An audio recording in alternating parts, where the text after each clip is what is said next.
ወማ ጌታቸው ካሳ ይባላለሁ። የደንጣ ማህበረሰብ ባህላዊ መሪ ነኝ። አድራሻዬ ማዕከላዊ ኢትዮጵያ ሀዲያ ዞን ነው።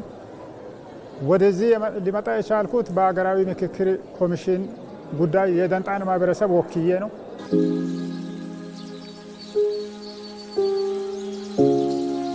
በአካባቢያችን ወይም በሀገራችን እኔ ወማ እንደመሆነ መጠን ደንጣ የራሱን የቻለ በአካባቢ የሚፈጠሩ ችግሮችን መንግስትንም ለመደገፍ ከመንግስት ጎን በመሆን በአካባቢ ብዙ አይነት ችግሮች በሚፈጠሩበት ጊዜ በባህላችን ነው የሚፈተው።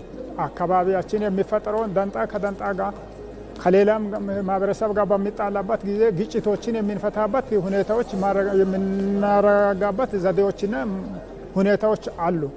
ለምሳሌ ለመጥቀስ ካስፈለገ ሰዎች አሁን በሚጋጩበት ጊዜ ሰዎችን አሁን እዛ ለማስታረቅ የደንጣ ህዝብ አንድ ሰው አንዱን አሁን እንደ አጋጣሚ የገደለ ቢሆን ይህንን እኛ በቃ አሁን በባህላዊ ስርዓት እንጨርሳለን። በባህላዊ ስርዓት ቅሬታው አቤቱታ ወደ እኛ ይመጣል፣ ወደ ደንጣ ይመጣል። እኛ በቃ ከዛም በኋላ መረጃውን ከሰማን በኋላ ባዳዩንና ተባዳዩን እንዲቀርብ እናደርጋለን። እንዲቀርብ ካደረገን በኋላ ችግሮቹን በቃ እዛው እንዲበርድ እናደርጋለን።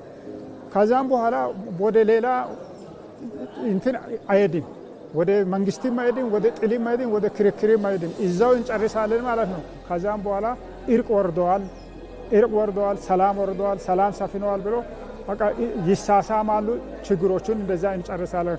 ወደ ሌላ አይሄዱም። በቃ መርሳት ነው። አሁን አንዴ እንትን ከሆነ ሁለተኛ ቂም ብሎ ነገር የለም። በቃ አሁን መርሳት ነው። የበለጠው በቃ ይፈቃቀራሉ፣ ይዋደዳሉ። እንደዛ አድርገን የምንጨርስበት አግባብ ነው አለ።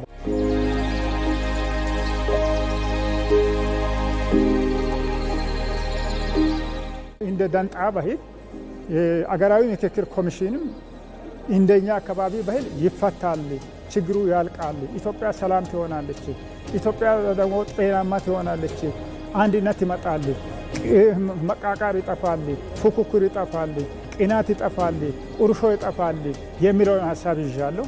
በዛ ምናልባት ይጠቃለላል ብዬ ተስፋ አደርጋለሁ። በኢትዮጵያ ውስጥ ያሉ ችግሮች ይቀረፋሉ።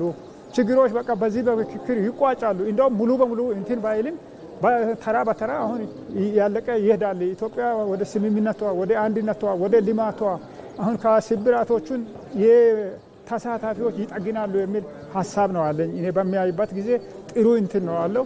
ኦሮሞ ከአማራ፣ ከአማራ ከአፋር፣ አፋር ከሶማሌ፣ ሶማሌ ከጋምቤላ፣ ከደቡብ ብሔር ብሔረሰቦች የመጡ ከእያንዳንዱ ክልል የመጡ ሁሉም ትልቁም ትንሹም ሁሉም በቃ ወደ ስምምነት ደረጃ ወንድማማችነት ተፈጥረዋል ማለት ይቻላል ሲናየው ማለት ነው።